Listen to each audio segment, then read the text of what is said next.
أسمرا خبز مدبر استوديونا عزو سلامتنا تقبلوا زخبركم تعزبتنا كم يتمسيوم نلوم مشز دينا وشتا هاجرن وطعن حيزنا كريمنا لنا مكتالكم نعدمنا كاندي نطبتا زينا نقدم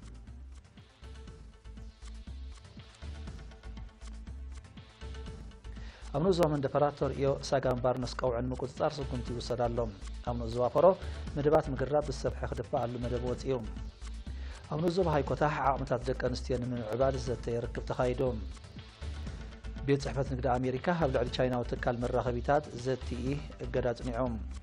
روسيا ملسا قبرنتي هاجرات معرب بالعقاد نعو قدا أميمام ناسا حدثت بلانيتات التنادي عباي ساتلايت نابوا والشيفوم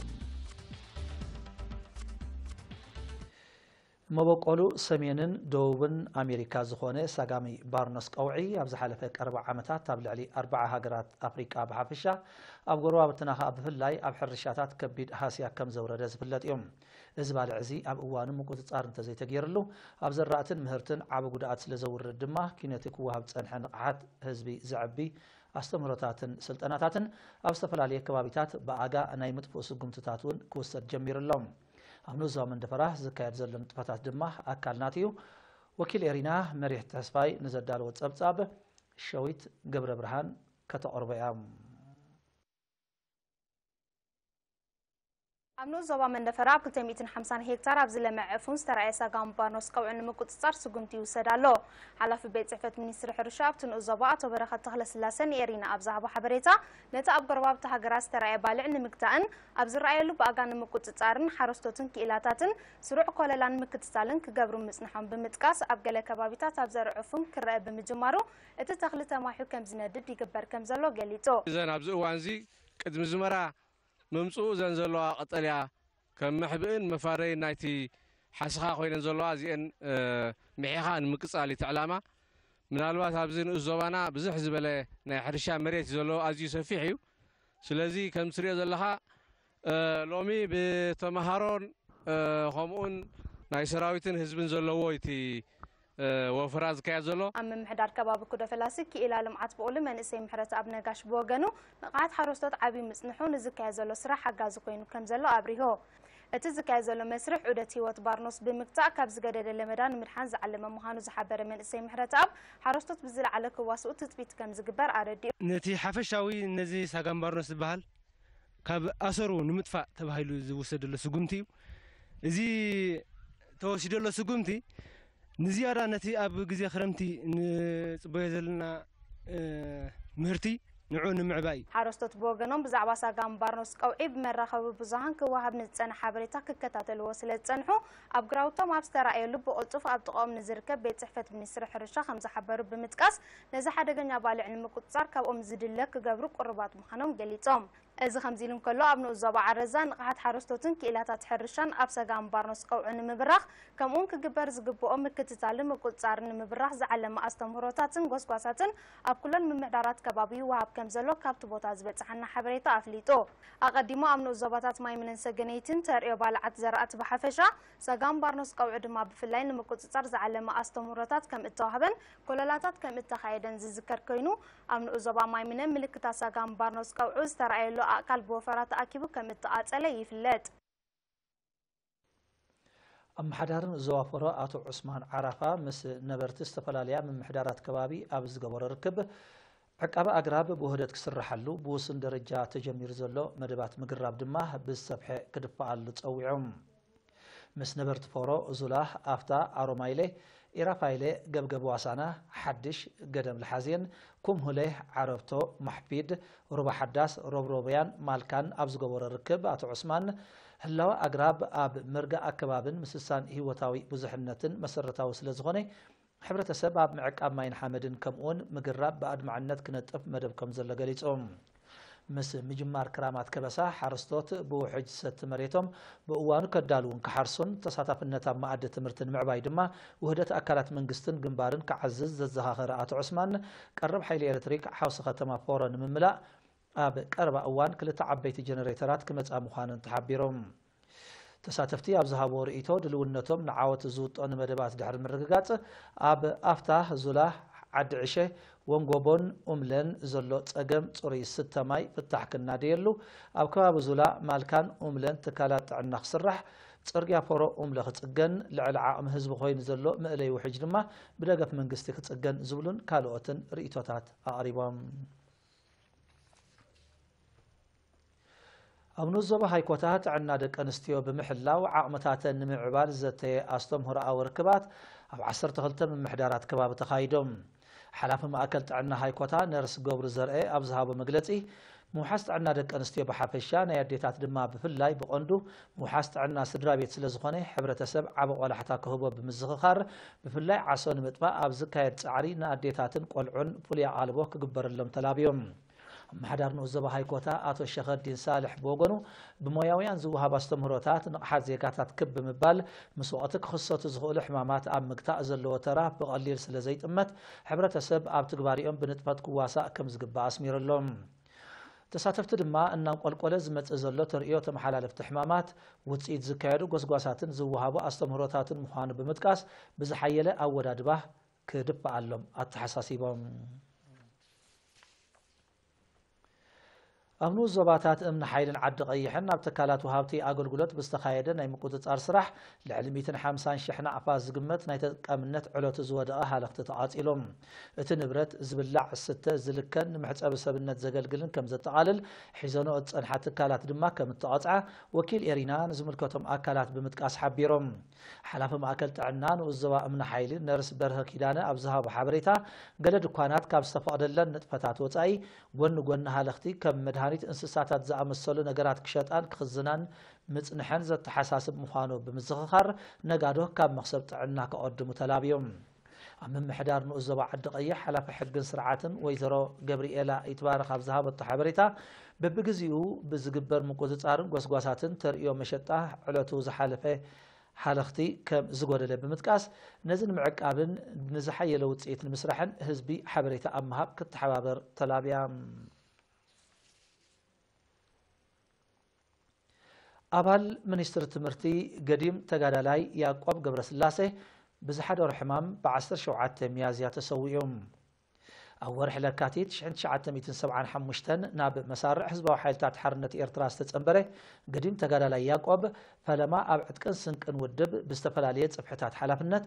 ኣብ ክፍሊ ትምህርቲ ድማ ብደረጃ ሓላፊ ሽማግለ ስፖርት ክሳብ ዕለተ ናጽነት ድሕሪ ናጽነት ድማ ኣብ ኮሚኒቲ ኮሌጅ ትምህርቲ ስመራ ከም ሓላፊ ንብረት ኮይኑ ንህዝቡን ሃገሩን ብተወፋይነት ዘገልገለ ሓርበኛ እዩ ስውእ ገዲም ተጋዳላይ ያዕቆብ ገብረስላሴ በዓል ሓዳርን ኣቦ 3 ውሉዳትን እዮም ስነ ስርዓት ቀብሪ ድማ ጽባሕ ረቡዕ 18 ሚያዝያ ፍርቂ መዓልቲ ኣብ መካነ መቃብር ሓርበኛታት ኣስመራ ክፍጸም እዮም ሚኒስትሪ ትምህርቲ ብመስዋእቲ ገዲም ኣባሉ ተጋዳላይ ያዕቆብ ገብረስላሴ ዝተሰምዖ መሪር ሓዘን እናገለጸ ንስድራ ቤቱ መቃልስቱን መሳርሕቱን ጽንዓት ይሃብኩም ይብል ዝስዕብ ኣህጉራዊ ዜና እዩ ዝኸበርኩም ተዓዘብትና ምክትታልኩም ትቅጽሉ ደጊምና ብኽብሪ ንዕድም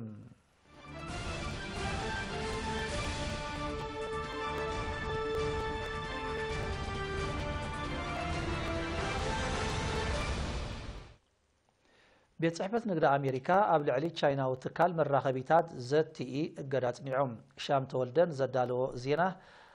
ኣርሴማ ኣስመሮም ከተቕርበ እያ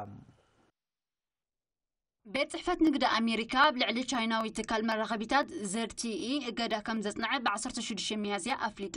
እዚ ስጉምቲ እዚ ዝተወስደ እቲ ሓደ ካብ ዝዓበዩ ትካላት መሸጣ ምዕቡላት ተንቀሳቐስቲ ቴሌፎናት ዝኾነ ቻይናዊ ትካል ኣብ ልዕሊ ካልኦት ሃገራት ንዝጸንዐ እገዳ ብምጥሓስ ምዃኑ ቤት ጽሕፈት ንግዲ ኣሜሪካ ሓቢሮም እቲ ትካል ቤት ፍርዲ ክፍለ ሃገር ቴክሳስ ኣብ ዝሓለፈ ዓመት ኣብ ልዕሊ ኢራን ዘጽንዖ እገዳ ብምጥሓስ ኣብ ኣሜሪካ ዝፈረየ ኣቑሑ ከም ዝሸጠላ ብዝቐረበሉ ክሲ ልዕሊ $1 ቢልዮን መቕጻዕቲ ከም እተበየነሉ ይፍለጥ ብዘይካዚ እቲ ቻይናዊ ትካል ንገለ ካብ ላዕለዎት ኣካየቱ ካብ ስራሕ ከባረር ንገለ ድማ ገንዘባዊ መቕጻዕቲ ክገብር እዩ ተበይኑሉ ጸኒሖም I think it's a really dire outcome for not only for ZTE but for US-China relations. I think we're really still at sort of the beginning. ዛሜሪካ ኣብ ልዕሊ ትካል ዘጽናዓቶ እገዳታት ካብ መንግስቲ ቻይና ተሪር ኩነኔ ከም ዝገጠሙ ይግለጻሎም ኣፈኛ ሚኒስትሪ ጉዳያት ወጻኢ ቻይና ነቲ እገዳ ኣመልኪታ ብ17 ሚያዝያ ብዝሃበቶ ጋዜጣዊ መግለጺ 中方将密切地关注事态的进展，随时准备采取必要措施维护中国企业的合法权益。ቻይና ረብሓታት ትካላታ ንምሕላው ኣድላይ ስጉምቲ ንምውሳድ ድልውቲ ምዃና ኣነፂሮም ቻይና ዝሓለፈ ዓመት ኣብ ልዕሊ እቲ ናወቲ መራኸቢታት ዘፍሪ ኩባንያ ዝጸንዐ መቕጻዕቲ ዝተጋነነን ፖለቲካዊ ድፊት ዘለዎን ምዃኑ ከሲሳ ነይራ እዚ ከምዚ ኢሉ እንከሎ ሚኒስትሪ ንግዲ ቻይና ንዘቤታዊ ሕርሻዊ ፍርያት ሃገሩ በኣሉታ ጸልዩ ንዝርከብ ልዑል መጠን እታዊ መሸላ ካብ ኣሜሪካ ንምኽልካል ዝሕግዝ ግዝያዊ ክብል ዝገልጾ ስጉምቲ ከም ዝወስድ ብ16 ሚያዝያ ኣፍሊጡ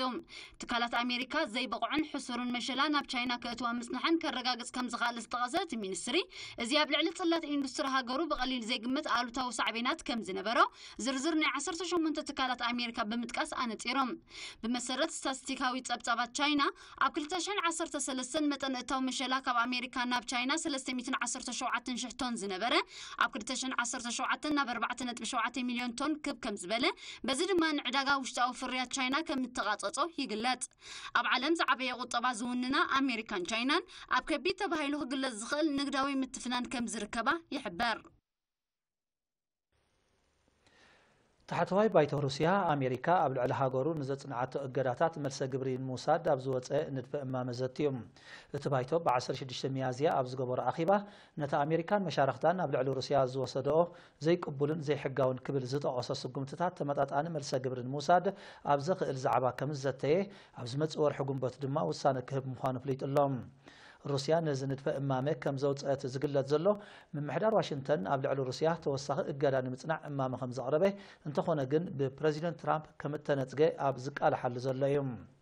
تبع أمريكا باستمرحها هاجرات معراب قبل على روسيا تصنع زلو الجيراتن من قصة روسيا زوصل زلو مرسى جبرن نزمدنا روسيا هاجرات معرابن أبقرانا مجدي أعميت وكم زلو مستقود دايق قربت زلوم تنتنتي يحبرهم قطبا تشاينا بقدامي 4 عامات ناكلتشان 10 شمنتنا بالعلت تستقمتو كم زعبي ساسيكاو صبصباتا ملكيتهم قديم بقمقام بشدشتنت بحمشت مئتاويت كعب استقمتو قطبا تشاينا نا شدشتنت بشمنت مئتاويت عبيت كم زمز قبيم اتهم صبصبات زحبرهم نزع عبيت زن مرققات ناي وصا وفرتات كم زبلتو اتقل تشاينا نتي ترخيب زل متن عبيت نمعقاب كم تسرح فليطالام يخون بر ام مونغوان اب مونغو امريكان تخصيت زلو نقداو مفحفح نتقطباو قسقاس بعالتا كيتصلو كإلات التعاودي امتهم كلتين هاجرات بقداي موسخ قرص اتاو كم زيت عدوا زفلت يوم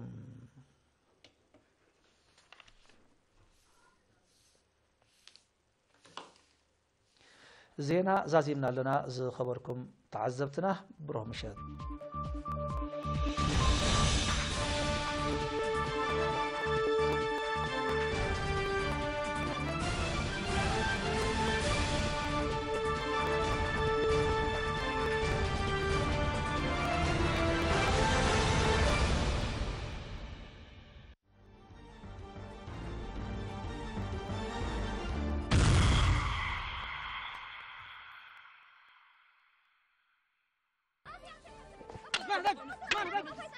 بالشرات اقل كلهم مستقبل التلفزيون اريتريا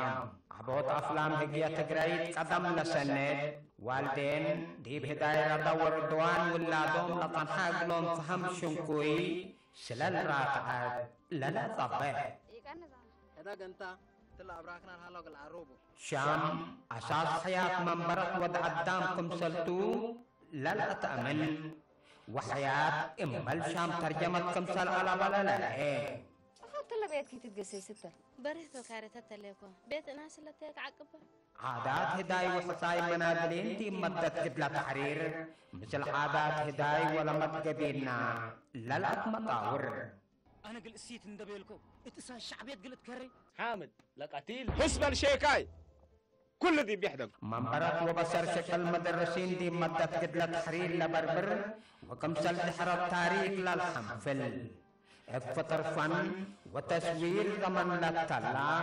مسلسل سرفريفات من يوم 10 وكلا أبريل كلا 1008 انت أنبتا اتكلم على سنبت عباي ساعة السمانة أمسوي 10 أخبار تقرأي دي التلفزيون اريتريا اقل تقدمتم كتباي استاذ جعفر صالح دايركتر في الصحية دبصاي والترن مولود وزارة أعلام مدالياي مكتب حسر حداجة الشعبية الديمقراطية وعدالات مسلسل سرافريفا.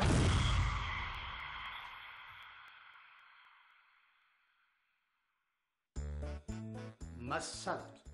حداس كنتاوي دراما مال السيت كوم مسلة شعنا يربي أنا مسلوه حج خمسة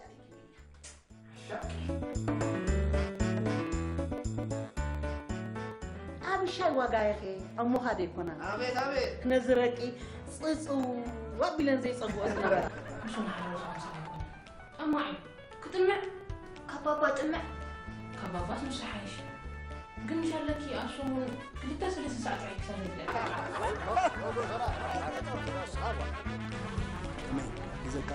عيك سنة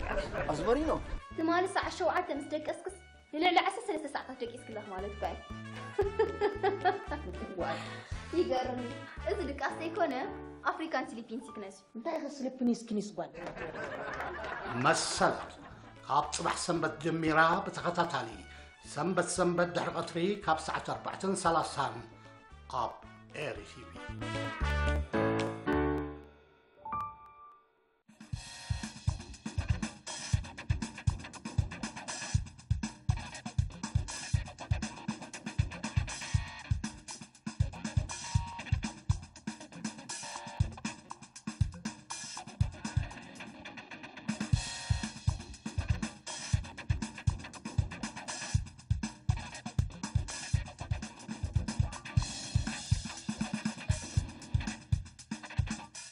سلام كبرات عزبتنا كم يكنيكم ناويستنا دقن سنتقلل سومنا وزينا سبورتناهم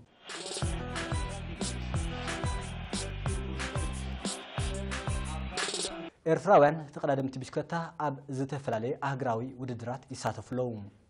مسكلبهم دايما شندات أبو مخان أبيت على الزكاة زلو ترى البوس يساتف زلو مرهاو قدسن ناتنا البرهانن تمالي نايك أدامي مدرخ وددرا كايدوم أبزو وددرزيس بأنيا وبيلو بالباقو بسلست ساعات 26 دقيقة 4 حدن كاليتن ناي مدرخ عود كخونن كالو مرهاو قدس ب4 دقيقة 10 حدن كاليتن دحرو مبل 4 شموتن ترتاك حسكيلوم 9 دقيقة 27 كاليتن زدونجي ناتنا البرهان دما أب مبل 74 درجة تسريعوم أمنا عقبت وددرات سلستنت بزاق وصار ناتنا البرهان نتوم 4 بزاكبو جوليو سيكونن تيبوت بينونن تقتلوا أب سالساي ترتا تسرع لهم بزوج إتزي مسرف دايمش داتا أب شامنا ترتا تسرع علام زخمزلن كله أب برتغال أب كل تنتبع حدا زدرجو براس سيراديا استريلا زسمو مسكلبهم ستار تغوستو سايكلين تيم بمخان كورا دروزق النيو سايمون موسين إلياس أفوركن وددرم فتسيمهم أبزنا سلسة مدرخات وددر سايمون موسين مبل سوان شدشتن إلياس أفوركي مبل 79 درجة تسرعهم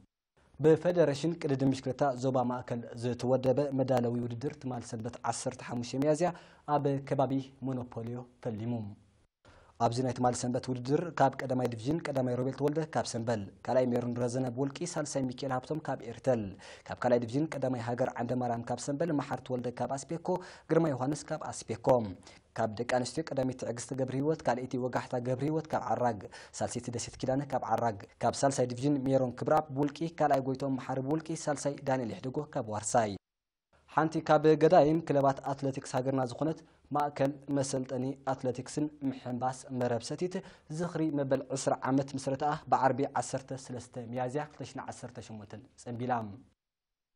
أبتي أب هوتيل باسير هستخيلن كوميشنر بحلن سبورتن إيرترا أمباسادر زميل تخلا كاير سرح من محضر زوا مأكلات وزاريت تولد برهانن كالو تحلفتن سبورتاوين ز ترخبلو تنبل مسراتن أبوهم برن نايتا نتفت محنباسون تنبيرا بسمرب ستيت أتلتيكسن محنباسن مسلطن مأكل تكاتا أتليتاتا مفراي تركب كلباتو تولد برهان تصفى قابرا بسسمعو قال أتا مأكل مسلطني بعلاينت من محضر زوا قاش باركا نزقات مازن بره بدوهتات سجيرا بدرجة هاجر أهجورن عالمن نزمز قبطهم فرز حبن مخالف بمتكاس متعي أبز حلف 10 عامات زحلفهم تمكرتات بمكان زي كاتي كانت فلوت صنحو عودة أتلتيكس كاب زحلف غلط عامات جميرو كلابهم ولدر محمباس زنطفو أتليتات ونترنيفا خمس لاقليتهم مع كل مسلطنة أتلتيكسن محمباسن مرب ستيت بزحانتي توزلو مدبات أب كلتشان عسران بخلتي عودات أب عالم مدرخات اسمه من اسمه هاجرو من زي تصوع أتليتات كفري تغيتو كم سرحلو آتو تولد برهان دحر متكاسور مام السلطان ليفينغستون أبراهام نرس تخلو تجاين حفشاوي سبورتاون حكمنا ونمداي ንምፍላይ ኣባላት ክለብ ዘብርህ መግለፂታት ኣቕሪቦም ኣብታ ኣጋጣሚ ንመስራቲ እታ ክለብ ኣቶ ተወልደ ብርሃን ተስፋ ጋብር ካብ ኮሚሽን ባህልን ስፖርትን ኤርትራ ምምሕዳር ዞባ ማእከል ሃገራዊ ኮሚቴ ኦሎምፒክ ኤርትራ ሃገራዊ ፌደሬሽን ኣትሌቲክስ ኤርትራን ኣትሌታትን ዝተዳለወ ዝተፈላለየ ህያባት ካብ ኢድ ኣምባሳደር ዘመደ ተክለን ዝተፈላለዩ ሓለፍትን ተዓዲሎም ኣምባሳደር ዘመደ ተክለ ኣመዛዘምታ ኣጋጣሚ ኣብ ዘስምዖ ቃል ዝፀንሐ ተበግሶ ጻዕርና በርክቶን እታ መሰልጠኒ ማእከል መርኣያ ናይቲ ብሕጂ ክንሃንፆን ክንውድቦን እናሓስብ ቤት ትምህርቲ ስፖርት እዩ ድሕሪ ምባል ምስ ዝፀንሑ ብድሆታት ኣብ ዕቤት ዓውዲ ስፖርት ኣትሌቲክስ ሃገር ዝተገብረ ኣበርክቶ ልዑል ምንባሩ ተበቂሱ ዘሎ ዕላማ ብሸቱ ንምብፃሕ ኣብ ዝካየድ ስራሕ ድማ ኩሉ መድያዊ ደገፍን ትባዕን ኣካላት ስፖርት ከም ዘይፍላሕ ሓቢሮም ማእከል መሰልጠኒ ኣትሌቲክስን ምሕንባስን መረብ ሰቲት ኣብ 1998 ዝተመስረተት ሓንቲ ካብ ገዳይም ክለባት ኣትሌቲክስ ሃገርና እያ ብምውሃድ ኮሚሽን ስፖርት ዞባ ማእከል ጨንፈር ሚኒስትሪ ትምህርቲ ዞባ ማእከል ክለብ ተስፋ ጎዳይፍ ተወዲቡ ክካየድ ዝቐነየ ስፖርታዊ ውድድራት ስንኩላን ዞባ ማእከል ዝሓለፈ ቀዳም ኣብ ስታዲየም ኣስመራ ብድምቀት ተዛዚሞም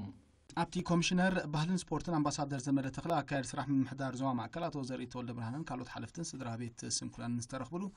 መዛዘም ጽምብል ኣዶ መንበር ክለብ ተስፋ ጎዳይፍ ኣማሓዳሪት ዞባ ጎዳይፍ ወይዘሮ ትብለት ተወልደ ኣብ ዘስማዓቶ መደረ እቲ ብክለብ ተስፋ ጎዳይፍ ተወዲቡ ዝተኻየደን 10 መዓልታት ዝቐጸለን ውድድር ንኣእምሮውን ኣካላውን ስንክልና ዘለዎም ህጻናትን መንእሰያትን ዘሳተፈ ብምንባሩ ዓቢ ውጽኢት ከም ዝተረኽቦ ገሊጻ ክለብ ተስፋ ጎዳይፍ ዝጀመረቶ ስራሕ ድማ ብዓቢ ናህሪ ክትቅጽሎ ምዃና ድሕሪ ምርጋጽ ተሳትፎን ሓገዝን ኩሎም ዝምልከቶም ኣካላት ከይፍለዮም ተማሕጺና ኣብ ዝተኻየደ ውድድራት ዝተረኽበ ውጽኢታት ዕውታት ዝኾኑ ስፖርታውያን ድማ ሽልማቶም ካብ ኢድ ዝተፈላለዩ ሓለፍቲ ተቐቢሎም ኣብቲ ውድድራት ዕውታት ዝኾኑ ተምሃሮም ኣብ ደቂ ኣንስትዮ 50 ሜትሮ ቀዳሜቲ ሓያት ኣሕመዲን ካብ ቤት ትምህርቲ ሳሊና ካልእቲ ሳብሪና ፀሃየ ካብ ቤት ትምህርቲ እድሪስ ዓዋተ ሳልሰይቲ ሳምራዊት የማነ ካብ ቤት ትምህርቲ መደበር ኣብ ደቂ ተባዕትዮ 50 ሜትሮ ቀዳማይ ኣሌክሳንደር ሰለሞን ካብ እድሪስ ዓዋተ ካልኣይ ሚካኤል የማነ ካብ ቤት ትምህርቲ ዳህላክ ሳልሳይ ተመስገን ኣማኑኤል ካብ ቤት ትምህርቲ ፍረ ህይወት ኣብ ደቂ ኣንስትዮ 70 ሜትሮ ቀዳሜቲ ሳምራዊት የማነ ካብ ቤት ትምህርቲ መደበር ካልእቲ ሓያት ኣሕመዲን ካብ ቤት ትምህርቲ ሳሊና ሳልሰይቲ ሳብሪና ፀሃየ ካብ ቤት ትምህርቲ እድሪስ ዓዋተ ኣብ ደቂ ኣንስትዮ 70 ሜትሮ ካልኣይ ጉጅለ ቀዳሜቲ ኣርሴማ መብራህቱ ካልእቲ ዮርዳኖስ ፍሳሐ ሳልሰይቲ ሃና ሰሎሞን ኩለን ካብ ቤት ትምህርቲ ጽሙማን ኣብ ደቂ ኣንስትዮ 70 ሜትሮ ካብ ዓይነ ስውራን ቀዳሜቲ ሄለን ኣረጋይ ካልእቲ ዮሳን አብርሃም ሳልሰይቲ አንገሰት አለም ኣብ ደቂ ተባዕትዮ 70 ሜትሮ ቀዳማይ ሳይሞን ሰበረ ካብ ቤት ትምህርቲ ሰንበል ካልኣይ ሚካኤል የማነ ካብ ቤት ትምህርቲ ዳህላክ ሳልሳይ ተመስገን ኣማኑኤል ካብ ቤት ትምህርቲ ፍረ ህይወት ካብ ዓይነ ስውራን ቀዳማይ ሩፋኤል አለም ካልኣይ ሱሌማን ኢብራሂም ሳልሳይ ድማ ኤስሮም ርእሶም ካብ ደቂ ኣንስትዮ 100 ሜትሮ ቀዳሜቲ ሳምራዊት የማነ ካብ ቤት ትምህርቲ መደበር ካልእቲ ሓያት ኣሕመዲን ካብ ቤት ትምህርቲ ሳሊና ሳልሰይቲ ሳብሪና ፀሃየ ካብ ቤት ትምህርቲ እድሪስ ዓዋተ ካብ ደቂ ተባዕትዮ ቀዳማይ ኤርሚያስ ዳንኤል ካብ ቤት ትምህርቲ መደበር ካልኣይ ሳይሞን ሰመረ ካብ ቤት ትምህርቲ ሰንበል ሳልሳይ አሌክሳንደር ሰሎሞን ካብ ቤት ትምህርቲ እድሪስ ዓዋተ ኣብ 100 ሜትሮ ደቂ ተባዕትዮ ካብ ጽሙማን ቀዳማይ ፍትሓዊ ዓንደ ካልኣይ ሳይሞን ግርማይ ሳልሳይ ኤልያስ አብርሃም ኣብ ደቂ ኣንስትዮ ፍትሊ 10 ሜትሮ ቀዳሜቲ ሳብሪና ፀሃየ ካብ ቤት ትምህርቲ እድሪስ ዓዋተ ካልእቲ ኮሆብ ቴድሮስ ካብ ቤት ትምህርቲ እድሪስ ዓዋተ ሳልሰይቲ ሰምሃር ገብራይ ካብ ቤት ትምህርቲ መደበር ኣብ ደቂ ኣንስትዮ ሃክቲ 30 ሜትሮ ቀዳሜቲ ሳምራዊት የማነ ካብ መደበር ካልእቲ ሮዳስ ተመስገን ካብ ሰንበል ሳልሰይቲ ሄርሜና ሃብተ ስላሴ ካብ ቤት ትምህርቲ እድሪስ ዓዋተ ኣብ ደቂ ተባዕትዮ ፍትሊ 10 ሜትሮ ቀዳማይ ኢሳያስ ከሰተ ካብ መደበር ካልኣይ ሳይሞን ሰመረ ካብ ቤት ትምህርቲ ሰንበል ሳልሳይ ዳዊት ተክለማርያም ካብ ቤት ትምህርቲ ሰንበል ኣብ ደቂ ተባዕትዮ ሃክቲ 50 ሜትሮ ቀዳማይ ስምዖን ተስፋ ዓለም ካብ ቤት ትምህርቲ ፍኖተ ጥበብ ካልኣይ ተመስገን ኣማኑኤል ካብ ቤት ትምህርቲ ፍረ ህይወት ሳልሳይ ሓምዛ ዓብደልሓዝ ካብ ቤት ትምህርቲ መደበር ኣብ ደቂ ኣንስትዮ ካብ ጎልጎል ተምሃሮ ቤት ትምህርቲ ዓይነ ስውራን ኣብ ረሃብ ሃተይ ተሳቲፎም ቀዳሜቲ ጋንታ ሪም ካልእቲ ጋንታ ለንደን ሳልሰይቲ ጋንታ ሓሬና ኣብ ደቂ ተባዕትዮ ጎልጎል ካብ ቤት ትምህርቲ ዓይነ ስውራን ኣብ ረሃብ ሃታ ቀዳሜቲ ጋንታ ዋልታ ካልእቲ ጋንታ ኮኸብ ሳልሰይቲ ጋንታ ሰገን ኣብ ኩዕሶ እግሪ ካብ ደቂ ኣንስትዮ ቀዳሜቲ ቤት ትምህርቲ ጎዳይፍ ካልእቲ ቤት ትምህርቲ መደበር ሳልሰይቲ ቤት ትምህርቲ እድሪስ ዓዋተ ካብ ደቂ ተባዕትዮ ድማ ቀዳሜቲ ጋንታ ሓበን ካልእቲ ጋንታ ሰላም ሳልሰይቲ ጋንታ ኮኸብ ኩለን ካብ ቤት ትምህርቲ ጽሙማን ኣብ ደቂ ተባዕትዮ ቀዳሜቲ ጋንታ ሰንበል ካልእቲ ጋንታ መደበር ሳልሰይቲ ጋንታ ዳህላክ ብሓፈሻዊ ንጥፈታት ድማ ጋንታ መደበር ጎብለል ኩሉ ዓይነታት ስፖርት ኮይና ዕውታት ዝተዳለወሎም ሽልማት ካብ ኢድ ዝተፈላለዩ ሓለፍቲ ተቐቢሎም በጨንፈር ሚኒስትሪ ትምህርቲ ዞባ ደቡብ ዝተወደበ ውድድር አትሌቲክስ አብያተ ትምህርቲ ናይቲ ዞባ ተኻይዱ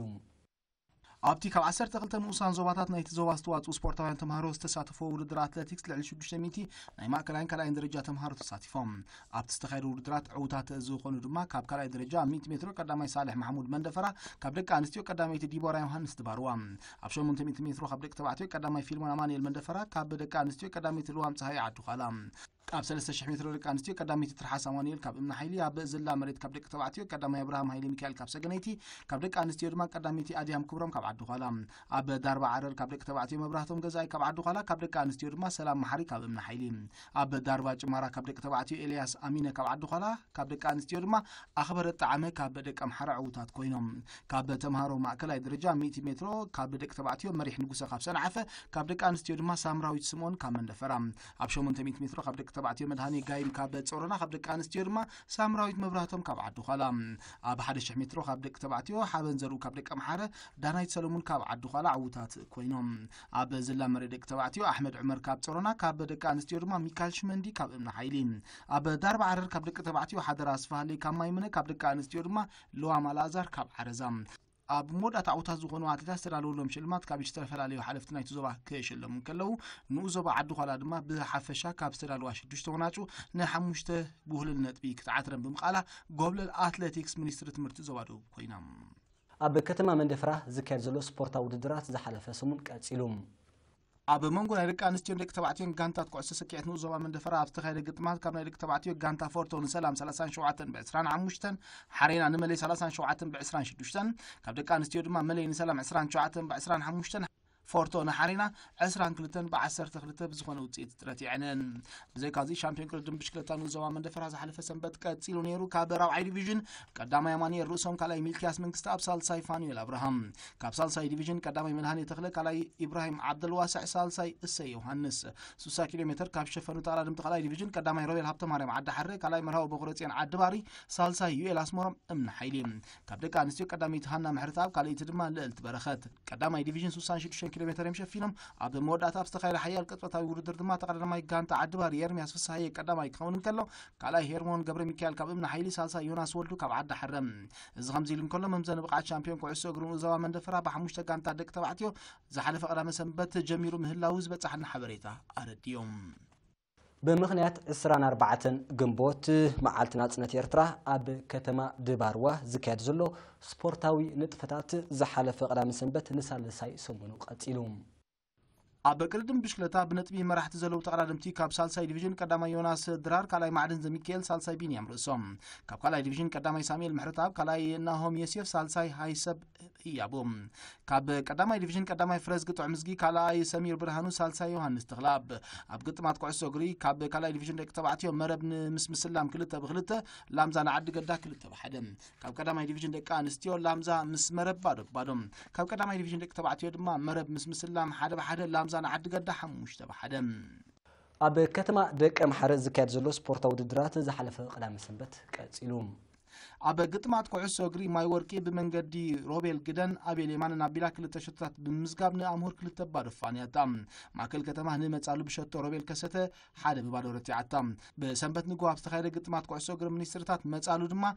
ካብ ዮሴፍ ተኬን ሃብቶም በርህን 2 ሸቶታት ብምዝጋብ ነታ ሓንቲ ሸቶ ካብ መድሃኒ ዝረኸበት ጋንታ ዓወት 2-1 ሲዒራታ ሲዒቡ ዝተኻየደ ግጥማት ኩዕሶ እግሪ ቀዳማይ ዲቪዥን ፈለማ ማእከል ከተማ አንጻር መጻሉ ተራኺበን ማዕረ 2-2 ተፈላለየን ድሕረን ዝገጠማ ማይ ወርቅን ኣምሁርንን ማይ ወርቂ ካብ ኣትካዕያ ዮሃንስ ጫዓይ ብዝረኸበታ ሸቶ 1 ባዶ ተዓዊታ እግሪ ናይዚ ሻምፒዮን ቅድድም ብሽክለታ ከተማ ደቂ ኣምሓረ ተኻይዱ ነይሩ ኣብቲ ሰንበት ረፋት ብርክት ዝበሉ ኣፍቃር ቅድድም ብሽክለታ ዝተረኽብሉ ኣጋጣሚ ካብ ሳልሳይ ዲቪዥን ቀዳማይ ኤልያስ እንድሪያስ ካልኣይ ስሮም ዘረዝጊ ሳልሳይ አታክልቲ አፈወርቂ ካብ ካልኣይ ዲቪዥን ቀዳማይ ኤርሚያስ ይማነ ካልኣይ ሴም ካሕሳይ ሳልሳይ ሳሙኤል ኢዮብ ካብ ራብዓይ ዲቪዥን ደቂ ኣንስትዮ ቀዳመይቲ ሰላም ማዓሾ ካልኣይቲ ኮኸብ ኣርኣያ ሳልሰይቲ ራህዋ ወልደ ሚካኤል ካብ ቀዳማይ ዲቪዥን ሜሮን በክሮፅን ቀዳማይ ተመስገን ይማነ ካልኣይ ኣማን ሕሾ ሳልሳይ ኣብቲ መዓልቲ ተቀዳድምቲ ካልኣይ ዲቪዥን ብዘርኣይ ወድኹም ውድድር ብፌደሬሽን ክንቀፉን ከለው ተቀዳዳማይ ቀዳማይ ዲቪዥን ሜሮን በክሮፅን ድማ ካብ ተዓዘብቲ ናዳ ረኺቦም ስፖርታዊ ንጥፈታት ኣብያተ ትምህርቲ ዞባ ማእከል ዝሓለፈ ቀዳመ ሰንበት ብናይ ኣትሌቲክስ ውድድር ቀፂሉ ኣብቲ ዝተኻየደ ውድድራት ዕውታት ዝኾኑ ድማ ካብ ደቂ ኣንስትዮ 50 ሜትሮ ደሊና ትኩ ቤት ትምህርቲ ጎዳይብ ካብ ደቂ ተባዕትዮ ቅዱስ ክብሮም ቤት ትምህርቲ ቅድስት ማርያም ኣብ 100 ሜትሮ መባእታ ደቂ ኣንስትዮ ኣርሴማ ተክለ ሃይማኖት ካብ ቤት ትምህርቲ ዳህላክ ቀዳመይቲ ካብ ደቂ ተባዕትዮ ድማ ናሆም ጎይቶም ካብ ቤት ትምህርቲ ኢራፋይለም ካብ ማእከላይ ደረጃ 100 ሜትሮ ደቂ ኣንስትዮ ቀዳመይቲ ፍናን መብራቱ ካብ ፈትሒ ካብ ደቂ ተባዕትዮ ድማ ሓበን ሳምሶም ካብ ቤት ትምህርቲ ዳሉል ኣብ 800 ሜትሮ ደቂ ኣንስትዮ ቀዳመይቲ ሰባህ ዓማር ካብ ቤት ትምህርቲ ባሕት መስከረም ካብ ደቂ ተባዕትዮ ድማ ሰናይ ተስፋልት ካብ ቤት ትምህርቲ ሰንበል ኣብ 4 ብ100 ሜትሮ ምቅባል ደቂ ኣንስትዮ ቀዳመይቲ ሰሜናዊ ምዕራብ ካብ ደቂ ተባዕትዮ ድማ ቀዳመይቲ ሰሜናዊ ምብራቅ ኣብ 100 ሜትሮ ደቂ ኣንስትዮ ቀዳመይቲ ኣድያ ምሕደጎ ካብ ቤት ትምህርቲ ባና ካብ ደቂ ተባዕትዮ ድማ ሰናይ ተስፋልት ካብ ቤት ትምህርቲ ሰንበል ኣብ ዳርባ ዓረር ካብ ማእከላይ ደረጃ ደቂ ኣንስትዮ ቀዳመይቲ መናል እድሪስ ካብ ፊንላንድ ሚሽን ካብ ደቂ ተባዕትዮ ድማ ሰናይ ካሕሳይ ካብ ርእሲ ዓዲ ኣብ ዳርባ ዲስከስ ደቂ ኣንስትዮ ቀዳመይቲ ቅሳነት ሚካኤል ካብ ከበሳጭዋ ካብ ደቂ ተባዕትዮ ድማ ወጊሕ ንጉሰ ካብ ዓዲ ጓዕዳድ ኣብ ዳርባ ጭመራ ደቂ ኣንስትዮ ቀዳመይቲ ጸጋ መሓሪ ካብ ጌሽናሽም ካብ ደቂ ተባዕትዮ ድማ አማኑኤል ዮናስ ካብ ሰንበል ኣብ ልዕለ ዝላ ማእከላይ ደረጃ ደቂ ኣንስትዮ ቀዳመይቲ ራኬም ዮሴፍ ካብ ቤት ትምህርቲ ዓወት ካብ ደቂ ተባዕትዮ ድማ ሚካኤል ክፍሎም ካብ ዓዲ ጓዕዳድ ኣብ መሬት ዝላ ደቂ ኣንስትዮ ቀዳመይቲ ዮርዳኖስ ሙሴ ካብ ሳሓርቲ ካብ ደቂ ተባዕትዮ መንሱር ስዒድ ካብ ጉልዒ ካብ ካልኣይ ደረጃ 100 ሜትሮ ደቂ ኣንስትዮ ቀዳመይቲ ማክዳ ክብሮም ካብ ቤት ትምህርቲ ዓላይ ካብ ደቂ ተባዕትዮ ድማ ሴም ሙልጌታ ካብ ቤት ትምህርቲ ባርካ ኣብ 200 ሜትሮ ሚካኤል ዕቅባይ ካብ መስመር ሓፈሻዊ ሴም ሙልጌታ ካብ ባርካ ኣብ 400 ሜትሮ ልዋም ተስፋ ስላሴ ካብ ኢሳቅ ተወልደመድን ናሆም ቢንያም ካብ ሓላይ ኣብ 1500 ሜትሮ ኣስቴር ይባብ ካብ ደንበ ሰንበል ኤፍሬም መሐሪ ካብ ሓላይ ኣብ 3000 ሜትሮ መርከብ ተስፋ ማርያም ካብ ጻዕዳ ክርስቲያን ኤፍሬም መሐሪ ካብ ሓላይ ኣብ ዳርባ ዓረር ደቂ ኣንስትዮ ተርታ ተክለ ብርሃን ካብ ሓላይ ኣዳል ሓምቢር ካብ ኣዱሊስ ኣብ ዳርባ ዲስካስ ስኒ ተወልደ ብርሃን ካብ ሚና በዘራይ ፊልሞን ቡጻ ኣምላኽ ካብ ሰንበል ኣብ ዳርባ ጭማራ ቅሳነት ሃብታም ካብ መስመር ሓፈሻዊ ሚሊዮን ተኪእ ካብ ሰሓርቲ ኣብ ልዕለ ዝላ ሮዳስ ዮሐንስ ካብ ማርኮኒ ኬብሮም ዮሴፍ ካብ ደንበ ሰንበል ኣብ መሬት ዝላ ድማ ሄራን ፊደል ካብ ማርኮኒ ሮሜል ዓብዱ ካብ ደንበ ሰንበል ብክልቲ ጾታ ዕውታት ዝኾኑ እዮም እዚ ከምዚ ንከሎ ካብ ዜናታት ስፖርት ውሽጢ ሃገር ከይወፃና ክብራት ተዓዘብቲ ብፌደሬሽን ኩዕሶ እግሪ ንዞባ ዓዲ ቀይሕ ተወዲቡ ዝካየድ ዘሎ ውድድራት ዝሓለፈ ቀዳም ሰንበት ፈሊሙ ኣብቲ ኣብ ስታዲየም ናጽነት ከተማ ዓዲ ቀይሕ ዝፈለመ ውድድር ንክልተ ዲቪዥናት ሓቂፉ ክካየድ ብመሰረት ኣብቲ ፈላሚ መዓልቲ ዝተኻየደ ግጥማት ካብ ካልኣይ ዲቪዥን ጋንታ ምምሕዳር ከባቢ ሓይነባን ጋንታ ምምሕዳር ከባቢ ዑናብዑር 6 ባዶ ካብ ቀዳማይ ዲቪዥን ድማ ጋንታ ሕሸምላ ምብዕ 28 ነጥብ ብዓወት ሳምሶን ሸቶ ምዝጋብ ሓደ ባዶ ክትመርሕ ከላ ድሕሪ ዕረፍቲ ዝሓይለት ጋንታ ምምሕዳር ከባቢ ሃዳሙ ካብ ያፌት ሓድሽ محمد نور صالح يوኤልን 3 ሾታት ስለ ዘመዝገበት 3-1 ተዓዊታ ብሰንበት ኣብ ዝቐጸለ ግጥማት ካብ ካልኣይ ዲቪዥን ጋንታ ሕሸምላው ልዕሊ ሃዳሙ 4-2 ተዓዊታ ካብ ቀዳማይ ዲቪዥን ጋንታ ኮሌጅ ጥበባትን ማሕበራዊ ስነ ፍልጠት ምስ ጋንታ ኮሌጅ ንግድን ስነ ቁጠባን ተጋጢመን ጋንታ ኮሌጅ ጥበባት ማሕበራዊ ስነ ፍልጠት ዓዲ ቀይሕ ንመጋጥምታ 5-2 ኣብ ሳልሳይ ምድብ ጾታ ድማ ቀዳማይ ዲቪዥን ጋንታ ምሕዳር ከባቢ ሓይነባን ጋንታ ምሕዳር ከባቢ ዑናብዑር 4-1 ዝኾኑ ጽይረነን እዚ ግጥማት ኣብ ዝሰሙን ዝውን ክቕጽል ምዃኑ ዝረኸብናይ ሓበሬታ የረድእ ኣብኑ ዞባ ዓዲ ቆላ ብፌደሬሽናት ቅድም ብሽክለታን ፌደሬሽን ኩዕሶ እግርን ዝተወደበ ውድድራት ብክልቲ ጾታ ዝሓለፈ ቀዳም ሰንበቱን ብስፍሓት ቀጺሎም ኣብቲ ሓምሻይ ሰንበቱ ዝቐጸለ ቅድም ብሽክለታ ንስዕ ውጽኢት ተመዝጊብሎም ራብዓይ ዲቪዥን ቀዳማይ ሄርሞን ወልህላሰ ካልኣይ ኣቤል ገብረ ህይወት ሳልሳይ ፋኔል ሃብቱም ሳልሳይ ዲቪዥን ቀዳማይ ቢንያም ተኽላብ ካልኣይ ስሞን ፍሳይ ሳልሳይ ሳሙኤል ፍሳይ ኣብ ካልኣይ ዲቪዥን ቀዳማይ ናትናኤል ኣሕፈሮም ካልኣይ ስሞን ሰሎሞን ሳልሳይ አብርሃም ዘማርያም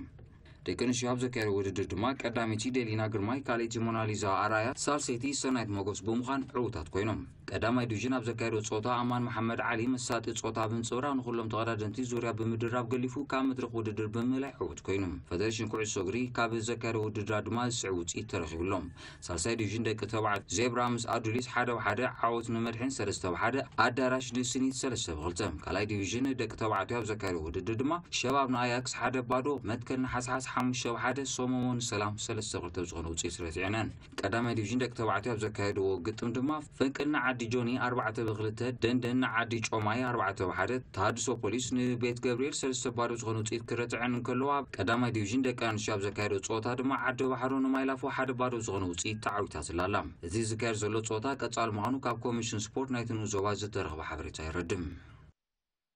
ኣብኑ ዞባ ፎሮ በሃማመት ዝተወደበን ልዕሊ ሓደ ወርሒ ዝቕጽል 8 ጋንታታት ዘሳተፈ ግጥማት ኩዕሶ እግሪ ተጀሚሮም ክሳብ ሕጂ ተኻይዱ ኣብ ዘሎ ግጥማት ሸባብ ምስ ሮብራት ባዶ ዛራ ንኣልሂላል 3-1 ራንዳ ንኣልሂላል 3-1 መርከብ ንኣልነስር 5-1 ዛራ ንሮብራት 1-0 ራንዳ ንመርከብ 3-1 ኣልኣህሊ ንኣልነስር 4-0 ሸባብ ምስ ኣልሂላል 1-1 ሸባብ ንኣልኣህሊ 4-0 መርከብ ንዛራ 3-1 ኣልሂላል ምስ ኣልነስር ማዕረ ተፈላለየን ሮብራ ንራንዳ 3-2 ክሳብ ሕጂ ተኻይዱ ኣብ ብዘሎ ጾታታት ጋንታ መርከብ ብጸሎታ ሸቶ ቀዳሚቲ ራንዳ ካሌቲ ዛራ ሳልሲቲ ሸባብ ራብዒቲ ሮብራት ሓምሸይቲ አልሂላል ሻርሸይቲ አልአህሊ ሻውዒቲ አልነስር ድማ ሻርሸይቲ ኮይነን ይቕጽላ ኣለዋ